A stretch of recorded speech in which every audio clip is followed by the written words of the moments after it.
Bonjour mesdames, bonjour messieurs. Nous sommes à la veille des élections présidentielles et il y a quelques principes à respecter pour favoriser la paix. Le thème de notre entretien aujourd'hui c'est comment favoriser la paix. La paix n'est pas un luxe, tel le dit notre programme. Pour favoriser la paix, il nous faut respecter, adopter au quotidien 7 principes simples. Principe numéro 1. Réfléchis avant de parler. Il ne faut pas parler pour parler. Il ne faut pas dire tout ce qui nous traverse l'esprit. Il faut par moment savoir se retenir. Principe numéro 2. Réfléchis avant d'agir. Ne posez pas des actes sur coup de tête.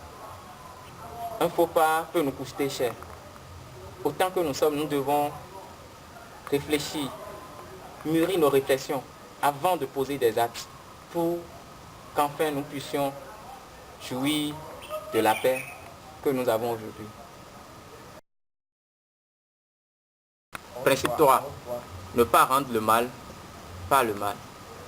Ne cherchez pas à vous venger. Ce n'est pas le moment de œil pour œil, dent pour dent. En cette période, quel que soit le mal qu'on vous a fait, faites tout pour rendre ce mal par un bien. La tolérance. Mes chers, soyons tolérants. La tolérance n'est pas une faiblesse, c'est votre vraie force. Acceptez qu'on vous piétine sans réagir. Acceptez la différence des autres. Et comme ça, nous allons vivre dans un monde de paix. La tolérance. Encore une fois, la tolérance.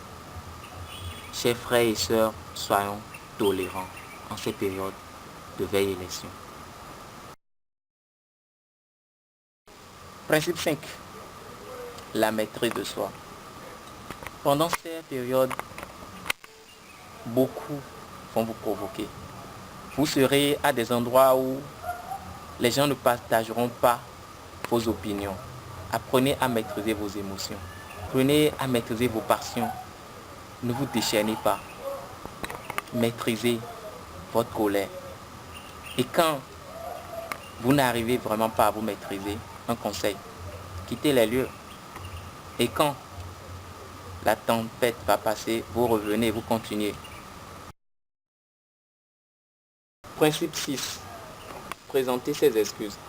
Il peut arriver que sans le vouloir, vous avez offensé quelqu'un. Présentez-lui juste ses excuses. C'est vrai, c'est pas facile à faire, mais présentez vos excuses. Il peut arriver même que vous ayez raison, même quand vous savez que vous avez raison et que l'autre a tort. Présentez-lui ses excuses pour que ça ne se dégénère pas en des situations de malentendus, en de conflits et en de différences. En faisant ainsi, nous allons enterrer la rage de guerre. Principe 7. Pardon. Accordez le pardon volontiers.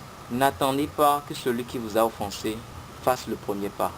Quand vous vous sentez frustré par les mots ou les faits de quelqu'un, pardonnez-le volontiers. Accordez-lui simplement le pardon. Vous-même, vous aurez beaucoup à gagner, lui aussi. Et en le faisant, c'est la paix qui gagne. Chers patriotes, que ces 7 principes soient vos colliers, soient notre bouclier de paix pour que nous puissions passer une bonne période électorale telle que notre pays en a l'habitude. Merci.